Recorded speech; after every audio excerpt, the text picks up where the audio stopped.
নুরুল হক নূর ঘোষণা দিয়েছেন গণ অধিকার পরিষদ আগামী নির্বাচনে ৩০০ আসনেই প্রার্থী দেবে। তিনি এভাবেও বলেছেন যে যদি আমরা প্রত্যেকটাতেই পরাজিত হই তাতেও সমস্যা নাই, আমরা পরাজয়ের মাঝে জয় খুঁজে নেব।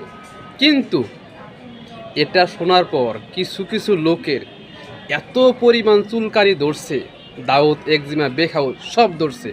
ক্যারে ভাই, তোদের সমস্যাটা কি? যদি গণ অধিকার পরিষদ একটাও ভোট না পায়, তোদের কথায় সারা বাংলাদেশে নাকি গণ অধিকার পরিষদের ৩০০ কর্মীও নাই, তোদের কথাই মানলাম। তো তোদের এত জলে কে চুলকায়? হ্যাঁ চুলকায়, গুড়া কিমড়িয়ে কামড়ায়। তোদের চুলকানের কারণ কি? তোরা ৩০০ আসনে পাশ কর না, পারলে তুই প্রার্থী হয় না, সমস্যা কি?